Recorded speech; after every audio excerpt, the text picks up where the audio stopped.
हम लोग बात करने वाले थे लॉक पे, और लॉक पे हमने कहा था बात क्यों आ गई, लॉक पे क्यों बात आ गई, मीनिंग देयर बाय लॉक के चिंतन के लिए जो आधार भूमि है वो तैयार कैसे हो गई। क्योंकि कोई भी बात हवा में नहीं शुरू होती है, किसी भी बात के शुरू होने के लिए सामाजिक परिस्थितियां ये होती हैं, किसी भी दिशा में चिंतन चलेगा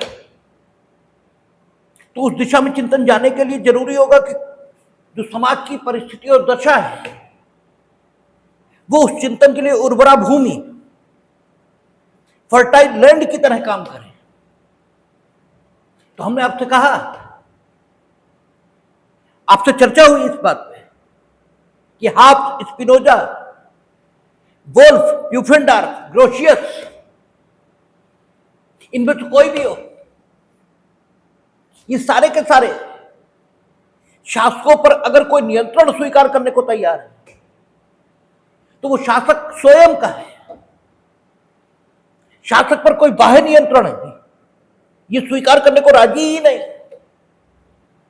और शासक पर अगर कोई बाह्य नियंत्रण स्वीकार करने को राजी है तो बहुत एक्सट्रीम सिचुएशन, जो बहुत एक्सट्रीम सिचुएशन है, जैसे आपने कहा कि जनता शासक के प्रति निष्ठा रखने को बाध्य है, जनता को कोई हक नहीं कि वह शासक के प्रति अनिष्ठा इसका प्रदर्शन करे। उन्होंने तो यहां तक कह दिया कि शासक के द्वारा बनाई गई विधि ये अन्यायपूर्ण हो ही नहीं सकती, ये जो कुछ हो सकती है वो सिर्फ और सिर्फ अनइक्विटेबल हो सकती है, ये असामयिक हो सकती है लेकिन अविधिक हो ही नहीं सकती। और क्यों नहीं हो सकती? क्योंकि ये शासक ने बनाई है, और शासक आया कहां से? उसे शासक आपने बनाया, और आपने किसे शासक बनाया? उसे जो आप में सर्वोत्कृष्ट था। तो बात फिर वहीं पहुंच जाती है कि जब ईश्वर ने हम्मुराबी को भेजा तो हम्मुराबी गलत कर कैसे देगा? क्योंकि अगर हम्मुराबी गलत करेगा तो प्रश्न चिन्ह हम्मुराबी पर नहीं है, प्रश्न चिन्ह उस पर है जो उसे अपॉइंट करता है। जिसे हम कई बार कहते हैं कि if you are claiming that you must honour me because I am a teacher, then the answer which I will give, ठीक है, जो उत्तर हम देंगे वो ये कि तुम टीचर हो, ये तुम्हें सेलेक्ट करने वालों की, ठीक है, विफलता है, अयोग्यता है, तुम्हें होने नहीं चाहिए। और उनकी गलती के लिए हम उनकी निंदा और आलोचना करेंगे, तुम्हारा सम्मान करें, ये बिल्कुल नहीं होगा। क्योंकि हम कृष्ण के वंशज हैं और कृष्ण हमें सिखा कर गए कि केवल परित्राणाय साधु नाम नहीं है। हम जब आते हैं तो हमारे आने का एक उद्देश्य विनाशाय च दुष्कृताम ये भी है। हम खाली साधुओं के उत्थान के लिए नहीं आते हैं, क्योंकि अगर केवल हम साधुओं का उत्थान करके जाएंगे और दुष्ट बचे रहेंगे तो साधु सुरक्षित नहीं है, ठीक है ना। आप खूब इलाज करो शरीर का और बीमारी का एक जीवाणु, एक बैक्टीरिया बचा रहे तो फायदा क्या हुआ? भाई विभिन्न बीमारियां होती हैं, उनका पूरा पूरा कोर्स चलता है, आदमी तो पहले ठीक हो चुका होता है, लेकिन डॉक्टर कहता ना कोर्स पूरा होगा ताकि कोई संभावना ना बचे, ठीक है, फिर से बीमारी पैदा होने की। ऐसे ही अगर दुष्ट बचे रह गए तो साधुओं के उत्थान से होगा क्या? इसलिए तुम मूर्ख हो ठीक है, टीचर के तौर पर तो ये हमें बताना पड़ेगा समाज को कि तुम मूर्ख हो, ताकि तुम्हारी कोई ना माने। ठीक है, ये भी मॉरल ड्यूटी है हमारी, ठीक है ना। तो सवाल ये है कि अगर हम्मुराबी पर प्रश्न चिन्ह खड़ा होता है तो फिर ईश्वर पर प्रश्न चिन्ह खड़ा होता है, क्योंकि हम्मुराबी ने को अपॉइंट ईश्वर ने किया है शासक, और हम ईश्वर पर कोई प्रश्न चिन्ह नहीं लगा सकते क्योंकि वो परम सत्ता है। उसके बारे में तो हम मान ही नहीं सकते, उस पर हमारी आंखें बंद हैं, उसके बारे में हम नहीं मान सकते कि उसने कुछ भी गलत किया। तो फिर आप अपने बारे में कैसे मान लेंगे कि आपने खुद के साथ गलत किया? ये तो नहीं मान सकते। शासक किसने अपॉइंट किया? आपने ना। तो आप ऐसा शासक कैसे अपॉइंट कर सकते हैं जो आपके लिए खराब कानून ये बनाए? हॉब्स कहता है ये संकल्पना के खिलाफ है, ये अवधारणा के खिलाफ है।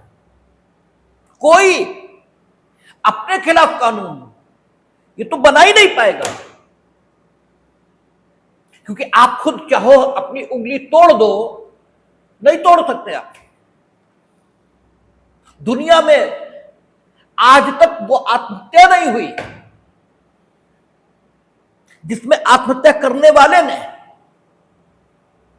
उस काम की शुरुआत जिसके कारण उसकी, ठीक है, जिसके परिणाम स्वरूप आत्महत्या घटित हुई, उस काम की शुरुआत इस कदर हो जाने के बाद कि उसे रोकना फिर इस करने वाले के वश में न रहे।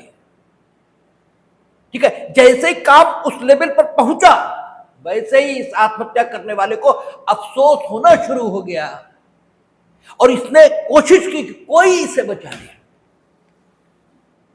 ठीक है, कोई अपने खिलाफ कुछ भी नहीं कर सकता। तो हॉब्स कहता है कि शासक आपके खिलाफ कानून कैसे बना देगा, क्योंकि आप ऐसे व्यक्ति को शासक बनाओगे ही नहीं। हां, असामयिक हो सकता है कानून, अविधिक नहीं हो सकता। असामयिक यह हो सकता है कि आपको अनुभव हो रहा है अपनी परिस्थितियों के कारण कि कानून से हमें कष्ट है, कानून मेरे खिलाफ है। वाकई वो खिलाफ नहीं है, अनइक्विटेबल है। आपकी विशिष्ट परिस्थिति के कारण वह आपको सुख का अनुभव नहीं कराता है, लेकिन वह दुखद है, वह पीड़क है, यह नहीं हो सकता। अब ये बातें सिद्धांत में अच्छी लगती हैं, लेकिन व्यवहार इसके खिलाफ है। व्यवहार क्या बताता है? व्यवहार वो बताता जो गोस्वामी जी ने लिखा कि सत्ता पाए काहे मगनाए। केवल भरत और राम दो लोग ऐसे हैं पूरी रामायण में, दो कैरेक्टर हैं जिन्हें सत्ता मिलने से अहंकार नहीं हुआ। ठीक है, बाकी वो आदमी नहीं है। कृष्ण को योगी कहा है, कृष्ण को शासक नहीं कहा है। ठीक है, कृष्ण योगी है, और वो योगी क्यों है? कृष्ण का जीवन आदर्श, हमें तो आदर्श लगता है। क्यों? इसलिए आदमी को कृष्ण जैसा होना चाहिए, उससे सब प्रेम करें और वो खुद किसी से प्रेम न करे। कृष्ण अनुरक्त नहीं है, कृष्ण विरक्त। वो किसी से प्रेम नहीं करते, किसी से देखिए, सबसे बड़ी दिक्कत यह है कि एक आम आदमी 2 डायमेंशंस में सोचता है। आपकी सोचने की जो डायमेंशंस है वो 3 होनी चाहिए। कृष्ण किसी से प्रेम नहीं करते, इसका मतलब यह नहीं कि वो नफरत करते हैं लोगों से। अरे ना नफरत करते ना प्रेम करते, कुछ नहीं करते। ठीक है, कुछ भी नहीं करते, वो न्यूट्रल आदमी है। और चूंकि वो न्यूट्रल है, इसलिए केवल वो हैं जो ये तय कर सकते हैं क्या सही है और क्या गलत है, और कोई यही नहीं, क्योंकि बाकी तो सब पक्ष में है किसी न किसी के। अकेले वो हैं जो न्यूट्रल है। लेकिन न्यूट्रल क्यों रह पा रहे हैं? क्योंकि वो किसी के ठीक है, मित्र नहीं है, वो बस है एक आम आदमी। इसकी कल्पना नहीं करता कि बस हम खाली हैं, हमसे क्या मतलब। तो उनका जीवन आदर्श है, वो तो सब उन्हें चाहते हैं, सब चाहते हैं कि वो उनके साथ रहें, वो किसी के साथ नहीं रहना चाहते। उनमें अनुरक्ति नहीं है, उनमें विरक्ति है। ठीक है, तो सवाल यह है कि सिद्धांत तो यह है कि सत्ता का पाए भाई राम और भरत हमेशा तो नहीं होंगे, हमेशा तो शासक सामान्य व्यक्ति होगा। तो हाब्स की बात गलत साबित हुई, स्पिनोजा की बात गलत साबित हुई, ग्रोशियस की बात गलत साबित हुई। जैसे ग्रोशियस भी शासक के विरोध के हक को मान्यता दे रहा, लेकिन एक्सट्रीम सिचुएशन में, जब शासक ने जनता का, राज्य का, स्वयं को शत्रु बना लिया, तब देता है विरोध को मान्यता। अरे लंका के तो बहुत सारे राजा हुए होंगे, रावण से पूर्व भी हुए होंगे, ठीक है, उनका वर्णन भले ही ना हो, लेकिन रावण ने अपने को जनता का शत्रु बनाया, तो विभीषण को हक मिला कि वो उसका विरोध करे। और इसलिए मूर्खों को छोड़कर बाकी विभीषण को कोई गलत आदमी मानता भी नहीं, लेकिन मूर्ख हमेशा बहुमत में होता है, चूंकि इसलिए समाज में बहुमत आपको विभीषण के खिलाफ मिलेगा। क्यों भाई, मूर्ख तो हमेशा बहुमत में है, ठीक है, मूर्ख बहुतायत से पाया जाता है। बाकी तो ग्रोशियस के मुताबिक भी तो पूरा हक है, लेकिन ये स्थिति सामान्य नहीं है, सामान्य स्थिति है ये कि सत्ता व्यक्ति को भ्रष्ट बनाती है, और जो पूर्ण सत्ता है वो तो अगर कोई नियंत्रण ही नहीं मानोगे शासक पर किसी भी ढंग का, तो फिर शासक तो अनियंत्रित और अमर्यादित हो ही जाएगा। इसलिए पूरे यूरोप में, चाहे फ्रांस में लुई राजवंश का शासन हो, चाहे रूस में जार, ठीक है, जारों का शासन हो, ठीक है, और चाहे इंग्लैंड वहां का शासन हो, सबके सब निरंकुश शासकों का उदय पूरे यूरोप में हो गया। इस दशा को बदलना यह जरूरी है। और हमने कहा ना, इंटेलेक्चुअल लाठी लेकर और तलवार लेकर लड़ने नहीं जाता, वो ऐसा वातावरण तैयार करता है जिसमें से लोग लाठी और तलवार लेकर निकल आते हैं। देखो, एक हमारे मित्र लिख रहे थे कि सारी शब्दकारी यानी पौधारोपण यानी वृक्षारोपण ये फेसबुक पे ही होगा। तो हमारी तो आदत ही ऐसी है, हमने लिखा कि हाँ फेसबुक पे ही होगा और कुछ नहीं होगा, क्योंकि पेड़ जमीन पर लगाना ये छोटा काम है, पेड़ लगाने की प्रेरणा दे देना ये बड़ा काम है। पेड़ कटा क्यों ये बताओ ना, पेड़ तो थे, वो कट क्यों गए? इसलिए कि लोगों को ये प्रेरणा मिलनी बंद हो गई कि पेड़ होने चाहिए। तो पेड़ लगाने से ज्यादा पेड़ होना चाहिए ये समझाने वाले लोग जरूरी हैं। पेड़ तो कोई लगा देगा, और कोई मत लगाओ, वो खुद ही उगाएंगे, ठीक है, कोई मत लगाओ, कोई एहसान मत करो पृथ्वी पर। तुम जो बदतमीजी करते हो ये बंद कर दो, ठीक है ना, लगाने की जरूरत नहीं है, बदतमीजी बंद करने की जरूरत है। इसलिए हमने कहा हम जो कह रहे हैं बस इतना ही काफी है। अगर लोगों को यह समझा दिया जाए तो लगाने की जरूरत नहीं है, बात खत्म हो गई है।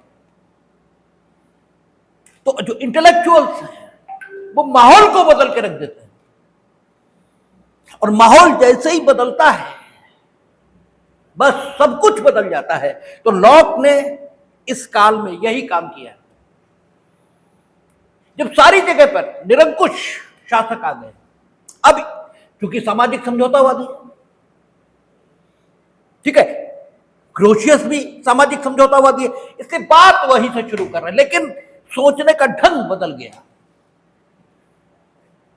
ग्रोशियस, ठीक है, ये कह रहा था कि बुद्धिमान है मानव, मानव बुद्धिमान है। जो प्राकृतिक मानव है, यानी जो पहली बार जब राज्य नहीं था, जब कुछ नहीं था, ठीक है, केवल मानव ये था, तो उसे प्राकृतिक मानव ये कहा है, यह मानव की प्राकृतिक अवस्था ये कहा गया है। ग्रोशियस कहता है उसमें बुद्धिमान है, उसने बुद्धिमान प्राकृतिक मानव की कल्पना ये की है। उसने कहा उसकी बुद्धिमत्ता उसे ये प्रेरणा देती थी कि वह लोगों के साथ मिलजुल कर रहे हैं। उसकी बुद्धिमत्ता उसे इस बात के लिए प्रेरित करती थी। लेकिन ग्रोशियस और हाफ दोनों से प्रभावित प्यूफेंडार्फ है।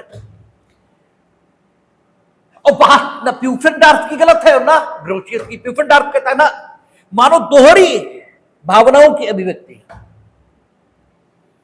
वो स्वार्थी भी है, परमार्थी भी है, वो प्रेम भी करता है तो घृणा भी करता है।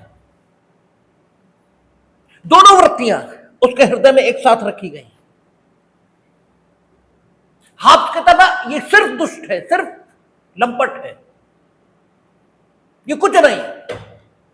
उसकी भी बात गलत नहीं है, लंपट है, दुष्ट है। स्पिनोजा उससे सहमत है, लेकिन इससे असहमत है कि शासक जब आ जाएगा, ठीक है ना, शासक आएगा क्योंकि शांति की जरूरत है। हाफ भी मानता है शांति की जरूरत है, और स्पिनोजा भी मानता है कि शांति की जरूरत है, इसलिए शासक आएगा। क्योंकि प्राकृतिक अवस्था में मनुष्य शक्ति और, ठीक है, इच्छा, इसके आधार पर जीवन जीता है, और शक्ति और इच्छा इसके आधार पर जीवन सुखद नहीं होता। युक्ति, तर्क, इससे जिया गया जीवन सुखद होता है। इसलिए युक्ति की शक्ति से प्रभावित होकर स्पिनोजा कहता है कि मनुष्य सुसंस्कृत जीवन जीने के लिए प्रेरित हो जाता है। ठीक है, यहां तक दोनों एक मत है, फिर अलग अलग हो जाते हैं। हाफ कहता है कि शांति की स्थापना के लिए शासक को कुछ भी करने का हक है।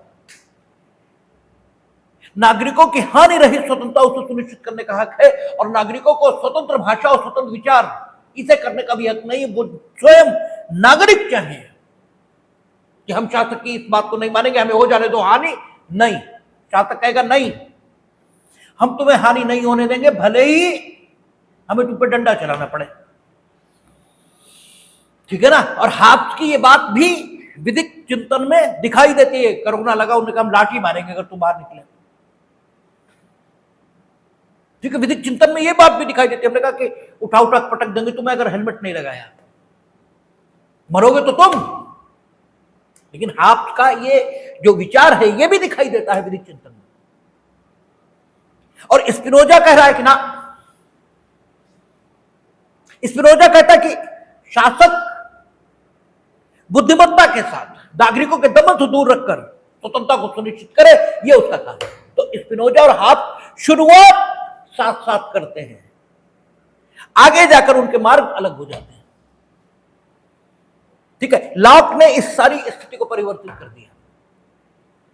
लॉक ने जिस प्राकृतिक मानव की कल्पना की है वो बड़ा सुख में है, आनंद में है। लॉक का कहना कि मनुष्य प्राकृतिक अवस्था में दुखी नहीं था, स्वार्थी लंपट नहीं था, वो बड़ा सानंद था, बड़ा अच्छा था। और ये वो कहे क्यों रहे, क्योंकि जरूरत है उस बात की। निरंकुश शासक आ गए। ठीक है, इनका कहना यह है, हाफ वगैरह का, कि शासक इसीलिए लाया गया क्योंकि वो दुखी था मानो, ताकि सुख की खोज हो सके, सुख स्थापित हो सके, इसलिए शासक आया। लाख कहता नहीं, सुख तो था, सुख कंटिन्यू रहे, इसके लिए शासक आया। ठीक है, सुख था उसके लिए, वो रहे, इसके लिए शासक आया। तो शासक सुख नष्ट नहीं कर सकता। शासक को केवल इतना हक है कि वह ऐसी व्यवस्था करे कि सुख बना रहे, इसके अलावा कुछ नहीं करेगा शासक। यानी सीमित शासन, इसकी संकल्पना आने लगी है। लिमिटेड गवर्नमेंट ये आ गई। ठीक है, लाख की बात जब आगे बढ़नी शुरू होगी तो लिमिटेड गवर्नमेंट का कॉन्सेप्ट किया जाएगा। क्योंकि लॉक का कहना है कि प्राकृतिक अवस्था में मनुष्य सुखी और संपन्न था। बस दो खतरे उसे थे प्रति क्षण, हर समय ये खतरा बना रहता था कि कोई भी उसके जीवन, संपत्ति और आधिपत्य, जीवन संपत्ति नहीं, जीवन स्वतंत्रता और आधिपत्य, क्योंकि आधिपत्य स्वयं संपत्ति से संबंधित है, उसके जीवन स्वतंत्रता और आधिपत्य इनमें हस्तक्षेप कर देगा कोई किसी भी समय, ये डर बना रहता था। क्योंकि सभी आनंद में है, राज्य है नहीं, ठीक है, तो सुरक्षा का कोई उपाय तो है नहीं, पैसे सबके पास है, डर यह है कि तुम छीन लोगे, हालांकि डर ही है, तुम भी सुखी हो क्यों छीनोगे, लेकिन फिर भी डर तो है, ठीक है। और अगर छीन लिए तो प्रत्येक व्यक्ति अपने मामले में स्वयं न्यायाधीश था, राज्य तो है नहीं, न्याय निर्णय करे कौन।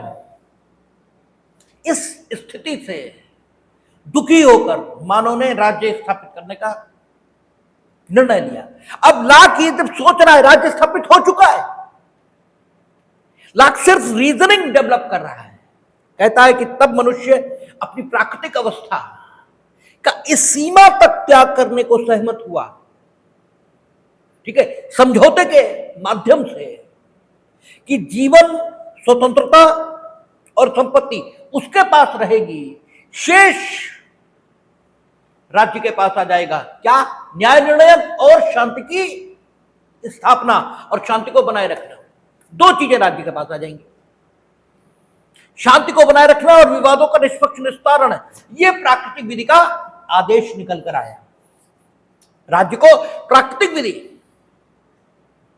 इसके माध्यम से विधायन करके राज्य की विधि को, ठीक है, घोषित करना है।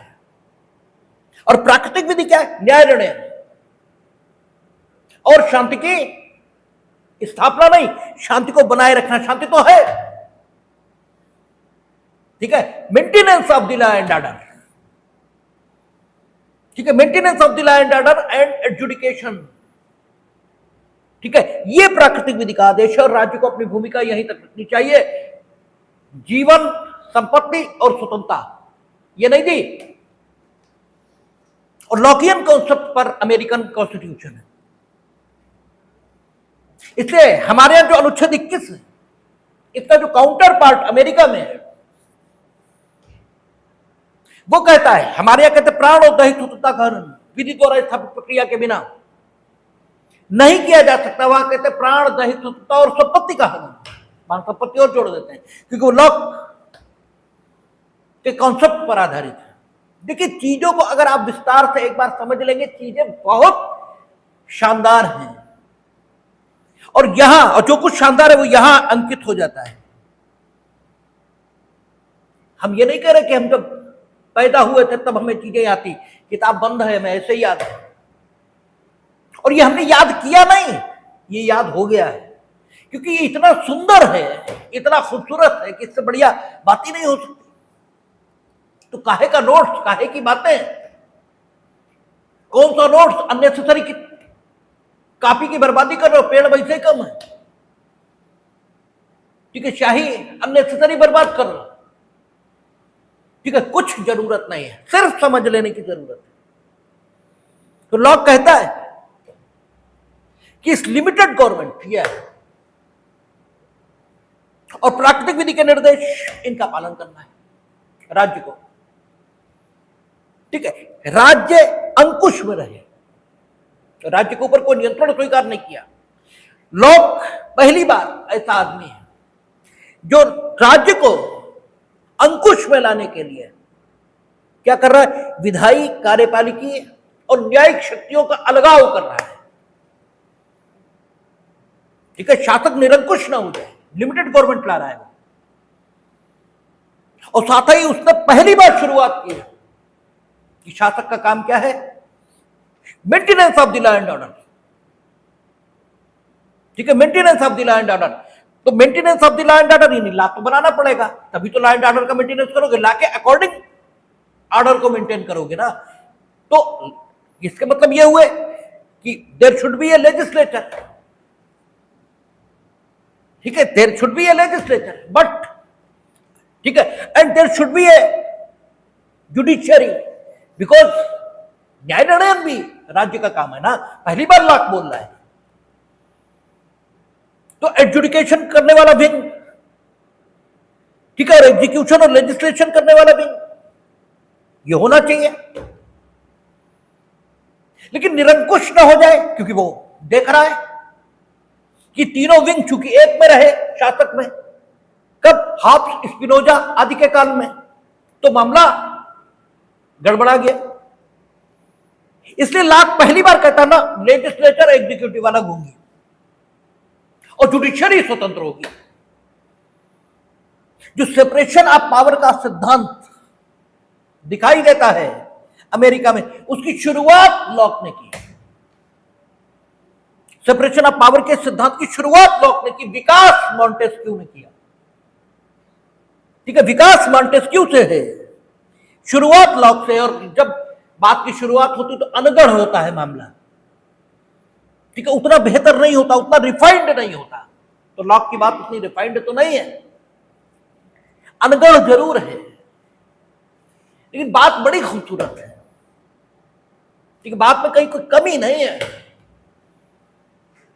ठीक है, तो उसने इस बात की शुरुआत की और ये चाहा कि राज्य निरंकुश न हो पाए। इसके लिए उसने तीनों शक्तियों को पृथक पृथक करने की बात की और जुडिशियरी को अलग कर भी दिया। वो यहीं तक नहीं रुका है, यहां तक ही नहीं रुका। आप सोचें, जब अन्ना हजारे का आंदोलन चल रहा था, अरविंद केजरीवाल लोगों को बड़े पढ़े लिखे लग रहे थे, ऐसा लग रहा था मसीहा आ गया, उद्धारक आ गया। जितनी खुशी लोगों ने ईसा मसीह के आने में नहीं बनाई होगी, उतनी ज्यादा ही दूर के आने में बनाई। ये विश्वासघाती है, लोगों के विश्वास का खून करने वाला आदमी है, इतना नीच है जिसका कोई हिसाब ही नहीं। इसने खून किया है लोगों के विश्वास का। लोगों का खून करना कम छोटी बात है, लोगों के विश्वास का खून करना ये बड़ी बात है। इतने लोगों को विश्वास दिलाया था ये जाने क्या कर देगा, और हम तो खैर उसी समय, इसलिए क्योंकि हम तो पैदाइशी बुद्धिमान आदमी, ठीक है, तो हम तो पहले ही जानते थे झूठ बोल रहा है, कुछ नहीं कर सकता ये, ठीक है, तो हम तो उसी समय से गालियां देते थे जब पूरी दुनिया इसकी तारीफें करती थी। हम तो आज भी बक रहे हैं, हम तो अपनी जगह से बदले ही नहीं, लेकिन लोग अब बदले हैं। इसने एक राइट टू रिकॉल की बात की थी कि जैसे शासक को 5 साल के लिए हमने चुनकर भेज दिया, लेकिन शासक उन बातों पर खरा नहीं उतरा जिन बातों के आधार पर हमने उसे चुनकर भेजा था, तो हमें एक अधिकार होना चाहिए वापस बुलाने का, राइट टू रिकॉल होना चाहिए। ठीक है, उसका तरीका, राइट टू रिकॉल एंजॉय कैसे होगा, उसका तरीका कुछ भी निर्धारित किया जा सकता है कि जब 10%, 20%, 50% वोटर से लिख के दे दें कि साहब राइट टू रिकॉल एंजॉय होने के लिए चुनाव कराया जाए, तो वापस होने के लिए, जैसे चुनने के लिए चुनाव हो सकता है वैसे वापस होने के लिए हो सकता है। ठीक है ना, एक राइट टू रिकॉल की बात की थी। तो राइट टू रिकॉल इसके दिमाग की उपज नहीं थी, लॉक ने कहा है पहली बार, वो लॉक के दिमाग की बात है। और ये आपसे कई बार कठिन कंपटीशन में पूछ दिया जाता है, राइट टू रिकॉल लॉक ने दिया है पहली बार। रूसो भी इस अधिकार का समर्थक है, ठीक है, वापस बुलाने का हक।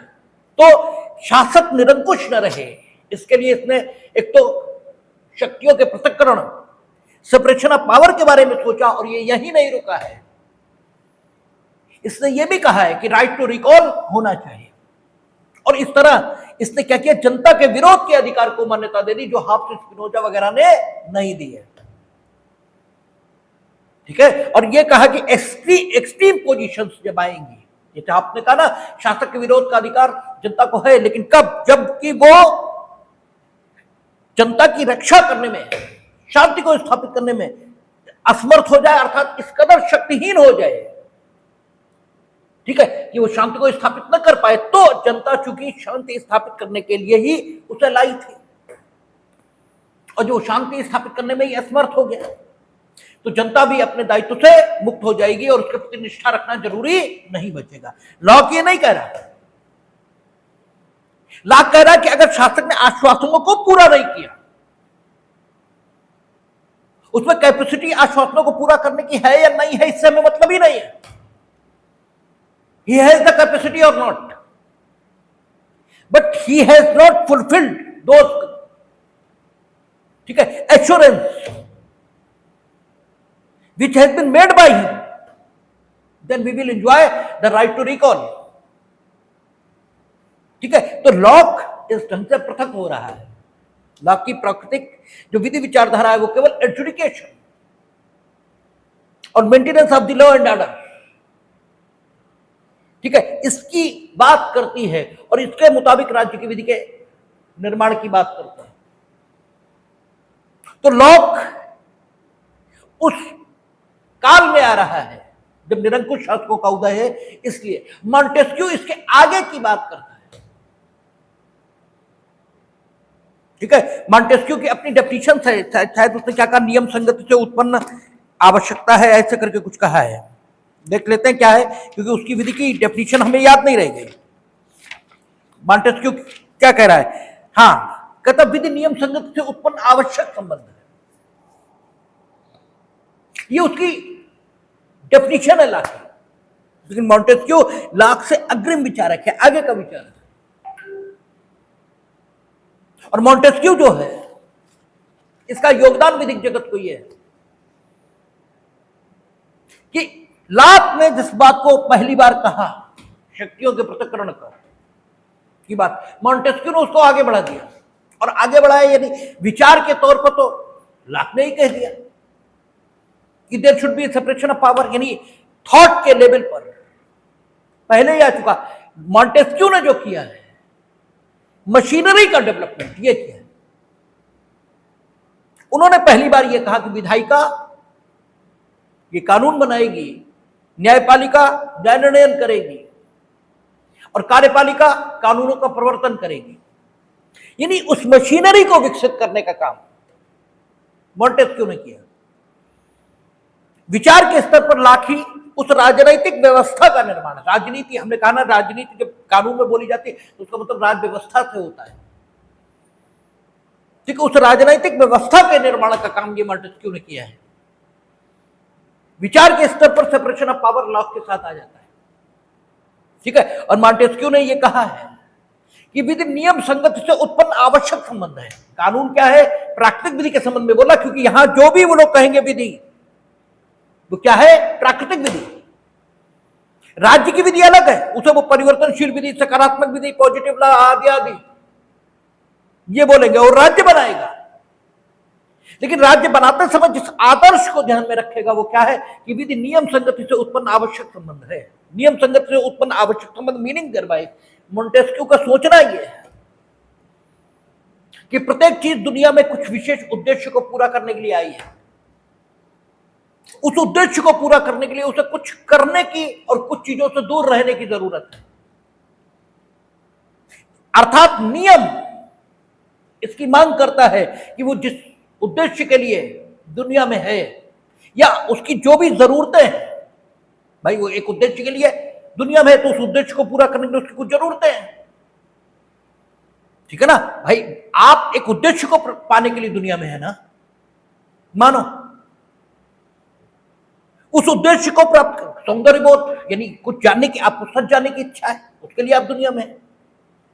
आप मिलजुल कर रहने के, स्वयं के संरक्षण के लिए दुनिया में है, ठीक है। आप कुछ विशिष्ट उद्देश्यों को पूरा करने के लिए, विशिष्ट ध्येयों को पूरा करने के लिए दुनिया में है। उन विशिष्ट ध्येयों को पूरा करने के बाद आप मर जाते हैं, कहते हैं कि अब भैया हमारी सब ड्यूटी डिस्चार्ज हो गई, अब हम मर भी जाए तो कोई फर्क नहीं, ऐसा लोग कहते हैं। तो आप कुछ विशिष्ट ध्येयों को पूरा करने के लिए दुनिया में, तो जो विशिष्ट ध्येय पूरा करने के लिए आप दुनिया में हैं, उन्हें पूरा करने के लिए कुछ जरूरतें हैं आपकी, ठीक है। और चूंकि आपका रहने का क्लाइमेट अलग अलग है, अमेरिका का आदमी अलग क्लाइमेट में रह रहा है, हिंदुस्तान का आदमी अलग क्लाइमेट में रह रहा है, लेकिन कुछ जरूरतें ऐसी हैं जो अमेरिका के आदमी की भी हैं और कुछ जरूरतें ऐसी हैं जो हिंदुस्तान के आदमी की हैं, यानी कुछ जरूरतें समान है और कुछ जरूरतें असमान है। तो मॉन्टेस्क्यू ये कहता है, एक तो उसने राजनीतिक व्यवस्था इसका निर्माण किया है, दूसरा वो कानून की परिभाषा दे रहा है कि विधि नियम संगत से उत्पन्न आवश्यक संबंध है, अर्थात चीजें जिस उद्देश्य को पूरा करने के लिए दुनिया में हैं उन उद्देश्यों को पूरा करने के लिए कुछ जरूरतें हैं उनकी, उन जरूरतों को पूरा होना चाहिए। ठीक है, ये नियम है और इससे संगत, ठीक है, जो संबंध है वही कानून है कि जरूरतें पूरी करने के लिए जो किया जाना चाहिए वो करें, जो न किया जाना चाहिए वो न करें। ये एक बेसिक प्रिंसिपल निकल आया।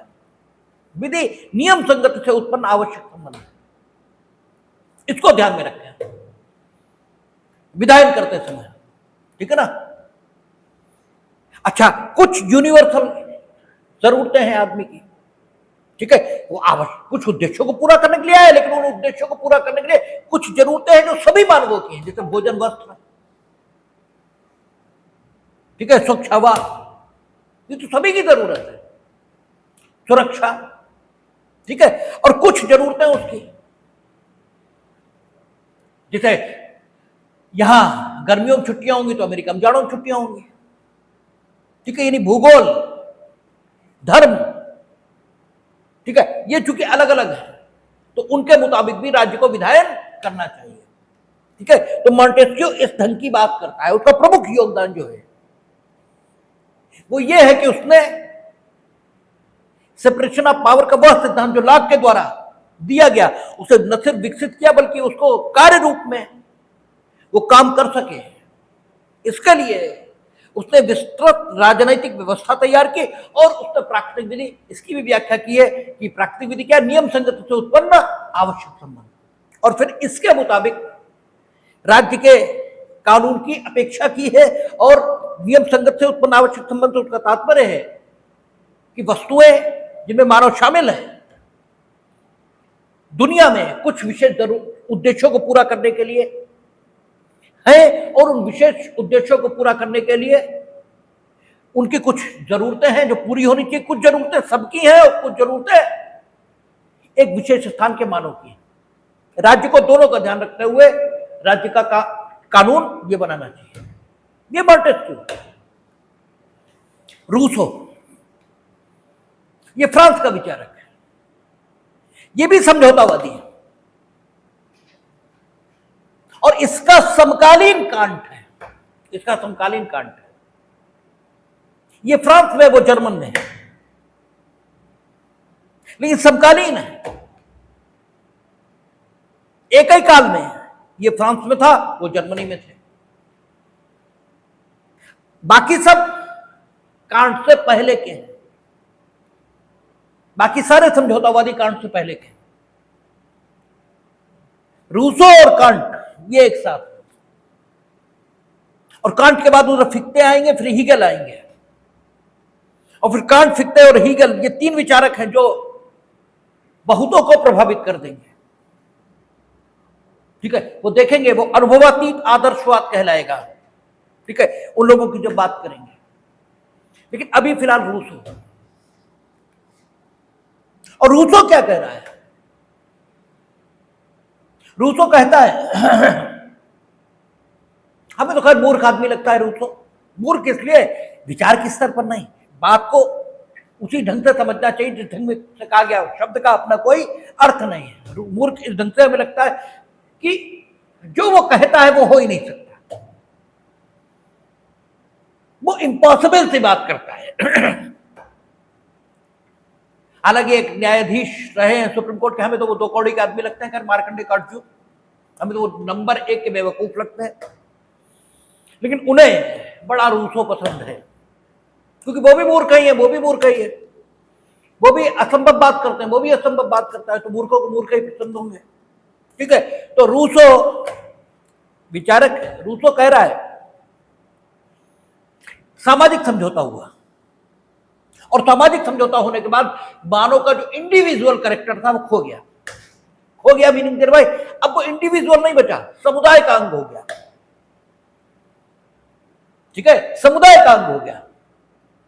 अब समुदाय की इच्छा में उसकी इच्छा मिल गई है। ठीक है, और समुदाय की जो इच्छा आएगी, अर्थात समुदाय की जो इच्छा होगी वो सामान्य इच्छा होगी। समुदाय के जो सदस्य हैं उन सबकी इच्छा का प्रतिनिधित्व वह इच्छा करेगी जो समुदाय की सामान्य इच्छा होगी। ठीक है ना, सामान्य इच्छा रूसो कहता है सामान्य इच्छा के 5 गुण हैं। उसमें क्षणिकता होती है, उसमें अविभाज्यता होती है, उसमें नैतिकता होती है, उसमें तर्कशीलता होती है। क्षणिकता मतलब क्षण, जिस क्षण वो उद्घोषित हो रही है इच्छा, उस क्षण में वही उचित है, अगले क्षण भले ही वो उचित न बचे। वो बटी हुई नहीं होती है, अलग अलग लोग नहीं बोलते हैं, सबकी इच्छा होती है वो, ठीक है। तो सब, और इसकी एक और विशेषता नैतिक होती ही होती है। सामान्य इच्छा कभी अनैतिक नहीं हो सकती। वो कहता है सामान्य इच्छा में वो कहता है सामान्य इच्छा को आप सामान्य भलाई मांग सकते हैं। इट इज इक्वल टू, ठीक है, कॉमन वेलफेयर, ठीक है, ये सामान्य भलाई के समतुल्य है सामान्य इच्छा। और उसने कहा कि सामान्य इच्छा में जो ये भलाई का गुण पैदा होता है, ये अच्छाई का गुण पैदा होता है, ये ईश्वरीय कृपा से पैदा होता है, डिवाइन विल से पैदा होता है। और आप अनुभव करेंगे तो आपको रूसों की बात भी गलत नहीं लगेगी। आप सो कॉल्ड सामाजिक व्यक्तियों के ग्रुप देख लीजिए। उन सामाजिक व्यक्तियों में जो, चाहे वो रोटरी, अब हमें लेने पड़ जाएंगे ना, अब हमारे सब खिलाफ हो जाएंगे कुछ दिनों, अगर किसी ने सुना तो सब भी हमें गालियां देंगे, लेकिन हमें क्या फर्क पड़ता है।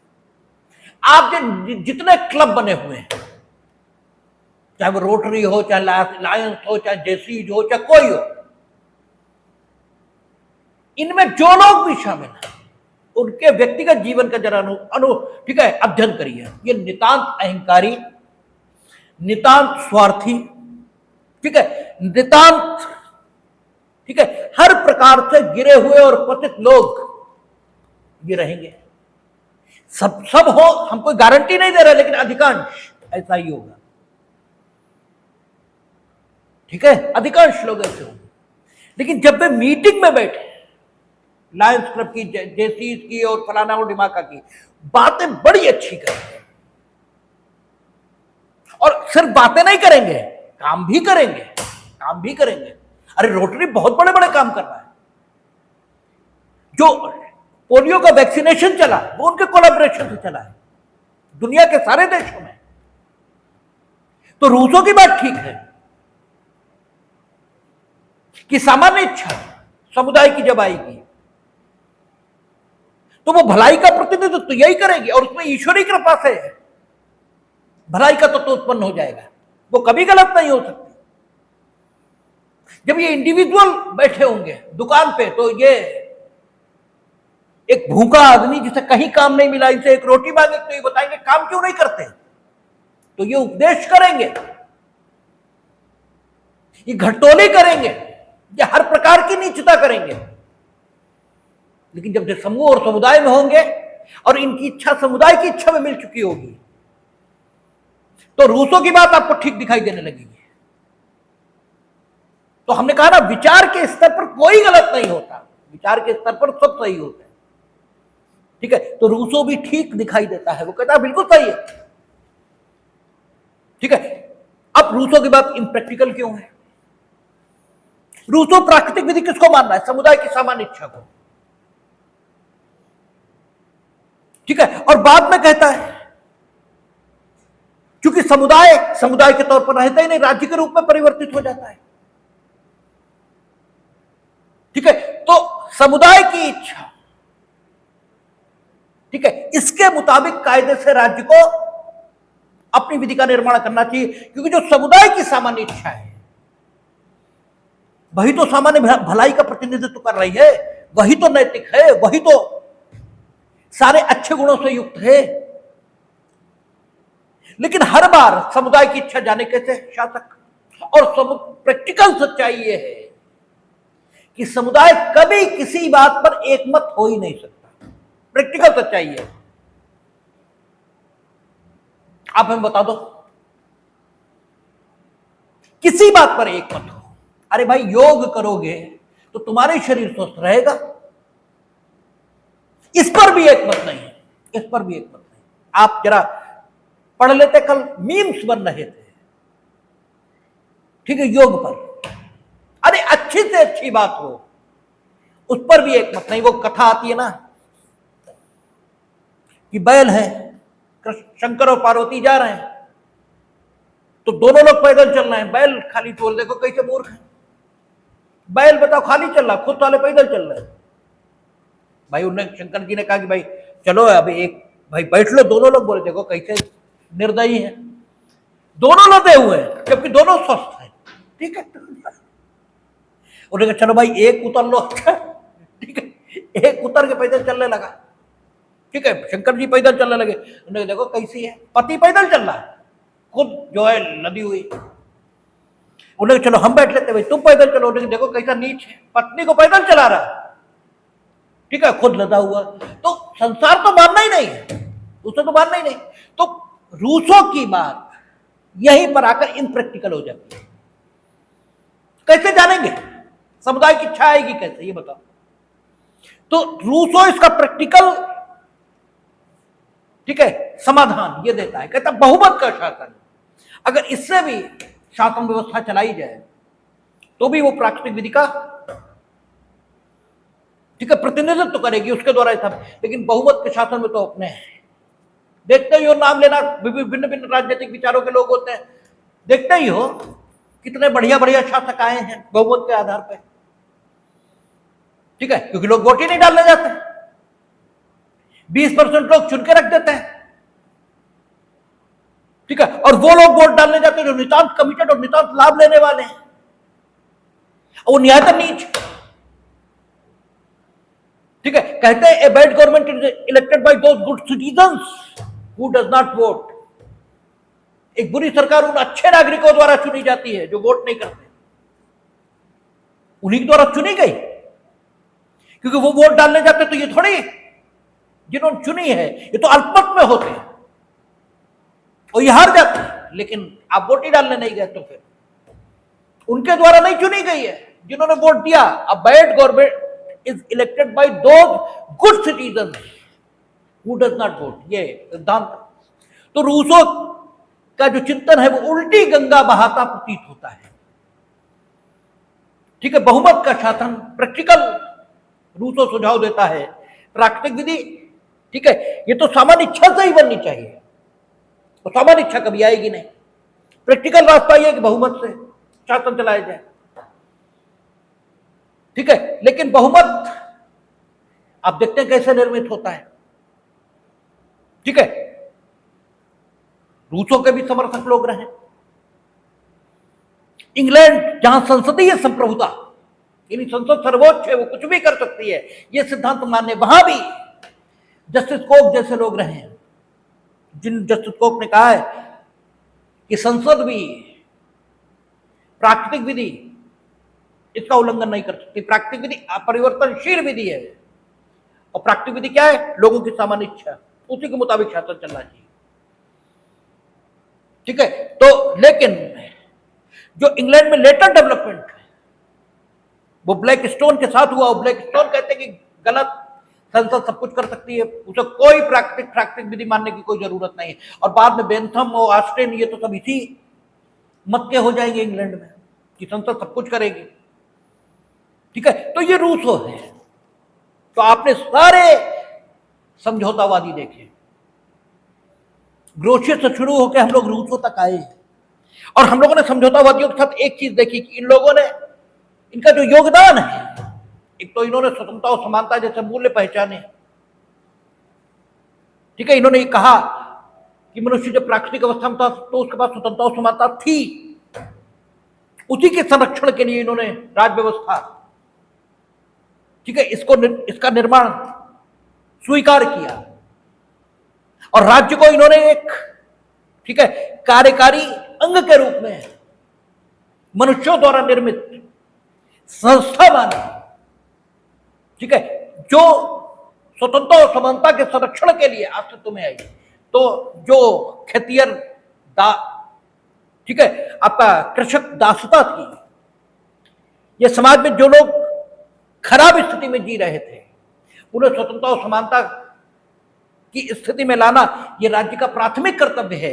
ये इनके एक्सप्लेनेशन, इनकी व्याख्याओं के आधार पर समाज में स्थापित हुआ, और इसलिए राज्य के सकारात्मक विधान के माध्यम से लोगों की दशाओं में सुधार होना ये शुरू हुआ। ये इन समझौतावादियों का योगदान है विधिक और व्यवस्था को। प्रत्येक विचारक का, प्रत्येक सारे लोगों का अपना योगदान होता है, ये इन लोगों का योगदान है। ठीक है, तो ये आपके सामाजिक समझौतावादी, इनकी बातचीत हम लोगों ने कर ली, ये पूरी हो गई। अब हम लोग अगली क्लास में, ठीक है, कांट, फिक्ते और हीगल, इन पर बात करेंगे।